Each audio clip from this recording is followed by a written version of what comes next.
فقالوا ربنا آتنا من لدنك رحمة وهيئ لنا من أمرنا رشدا فضربنا على آذانهم في الكهف سنين عددا ثم بعثناهم لنعلم أي حزب يحصى لما لبثوا أمدا نحن نقص عليك نبأهم بالحق إنهم فتية آمنوا بربهم وزدناهم هدى وربطنا على قلوبهم إذ قاموا فقالوا ربنا رب السماوات والأرض لن ندعو من دونه إلها لقد قلنا إذا شططا هؤلاء قوم اتخذوا من دونه آلهة لولا يأتون عليهم بسلطان مبين فمن أظلم ممن افترى على الله كذبا وإذ اعتزلتموهم وما يعبدون إلا الله فقوا إلى الكهف ينشر لكم ربكم من رحمته ويهيئ لكم من أمركم مرفقا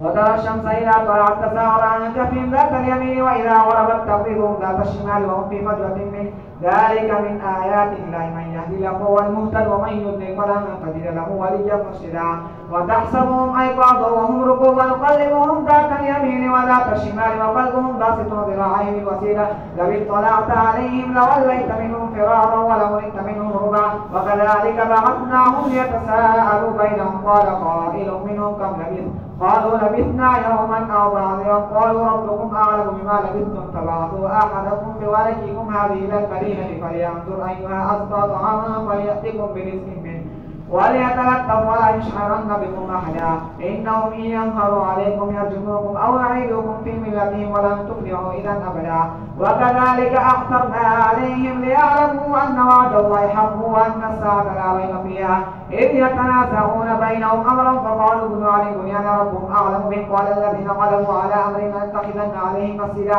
سيقولون ثلاثة رابعهم قلبهم ويقولون خمسة سادسهم قلبهم رجحا بالغيب ويقولون سبعة وثامن قلبهم قل ربي أعلم بعدتهم ما يعلم إلا قليلا فلا تمال فيهم إلا ذراعا ظاهرا ولا تستفت فيهم منه أحدا ولا تقولن لشيء إني فاعل ذلك غدا إلا أن يشاء الله واذكر ربك إذا نسيت وقل عسى أن يهديني ربي لأقرب من هذا رشدا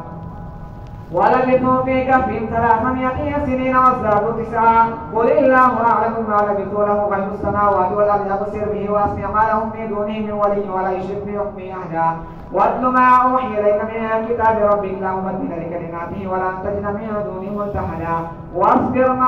نفسك مع الذين يدعون ربهم بالغداة والعشي يريدون وجهه ولا تعد عيناك عنهم تريد زينة الحياة الدنيا ولا تطع من أغفلنا قلبه عن ذكرنا واتبع هواه وكان أمره فرطا وقل الحق من ربكم فمن شاء فليؤمن ومن شاء فليكفر إنا أعتدنا للظالمين نارا أحاط بهم سرادقها وإن يستغيثوا يغاثوا بماء كالمهل يشوي الوجوه بئس الشراب وساءت مرتفقا إن الذين آمنوا وعملوا الصالحات إنا لا نضيع أجر من أحسن عملا أولئك لهم جنات عدن تجري من تحتهم الأنهار يحلون فيها من أساور من